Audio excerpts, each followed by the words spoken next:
Welcome back to another episode of Western Roundup. Today we journey to the Garden Parish for Great Shapes Inc.'s 1000 Smiles project and join in on a celebration at Ocho Primary School.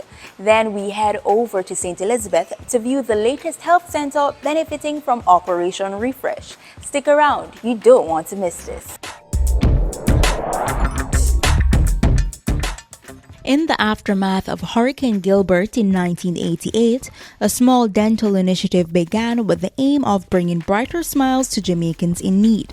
Decades later, that initiative blossomed into one of the most anticipated events in the community calendar, 1000 Smiles, offering free dental care to residents across the island.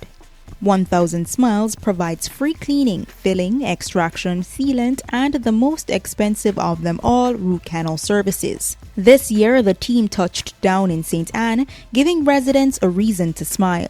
We're spending probably 8 to 10 weeks in Jamaica, going around from the Grill, Montego Bay, South Coast, and spending quite a few weeks here in Ocho Rios. Right now, we only do root canals on the front teeth, since we just don't have enough equipment. So we hopefully in the future to continue. And then next year we would like to be doing dentures. So hopefully in a few years we will be a full service organization. 42 dental students from the University of Ontario make up the team of approximately 68 dental volunteers. We actually had 100 who wanted to come, but we could only take so many. So these are 42 who committed themselves. They wanted to come, they want to out.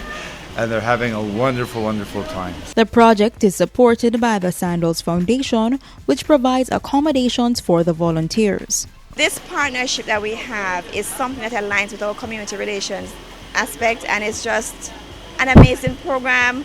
Everybody look forward to it, and it benefits so much because dental care, we all know, is really expensive, and to be getting everything free of cost is a big deal. It's a calendar event. They know when these dentists come, they look forward to coming, and it grows more and more. The demand is each morning when we get here about 8 o'clock in the morning. Sometimes there are people here from 5 o'clock in the morning. Feeling quite happy because it's a long time I've been checking on this system, and I went to the places and the date and the time never right. So this morning I make sure I get up before the end of the morning because I have to catch the system. I think I can walk with a beautiful smile out of here today because my smile, my confidence is gone because I my teeth them kind of look away. Something I'm supposed to do, I can't do it because I have a beautiful smile. But I can promise you today I'm going to have a wonderful smile. Meanwhile, at Ocho Rios Primary School, a significant educational shift is underway.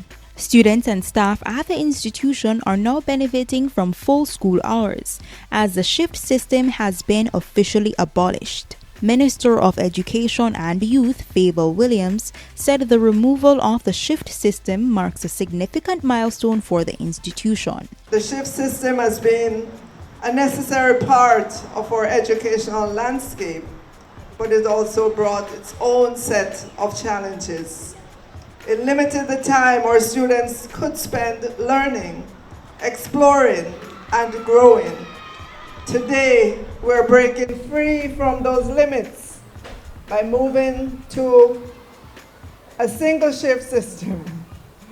All day, we're giving our students more time, more opportunities, and a school day that supports both their academic success and their overall well-being. She explained that this celebration is only the beginning as the ministry is actively working to de-shift all schools. This year, Ocho Rios Primary School will be joined by Nagahead Primary, Bridgeport High, and Papine High in the transition off of the shift system. Achieving these 4 schools will mean that by the end of this year, we will have only 27 schools left to de-shift. We're coming from 38 schools. St. Elizabeth's Malvern Health Center is back and better than ever. That's thanks to a $54 million facelift under the Ministry of Health and Wellness Operation Refresh program. The health center, which now boasts just under 1,000 square feet of space, features new offices, an extended waiting area, a larger records office, and a dedicated space for public health inspectors. Over the last 5 to 8 years, I think it's impatient of debate that the government has spent a fair bit of money and time and effort to expand and build out our healthcare infrastructure. The truth is we were way behind. And the truth is it's still a work in progress. We're not where we want to be, but I will challenge anybody, anywhere, that we are better off today than we were 8 years ago. I am prepared to say that we have been on a journey, and that journey has brought results in terms of upgrading and modernizing our facility. And this latest concept, Operation Refresh, which will see, very importantly, approximately 100 health centers. We have 325. Many already have been upgraded. An additional 100 of that 325 to the tune of $1 billion Jamaican dollars over the next 18 months. That's all for the program today. As usual, thank you for joining us for Western Roundup, where we take you from the corners of St. Elizabeth to the hilly terrains of St. Anne. Remember to send us your feedback to gismobay@gis.gov.gm. Until next time, take care.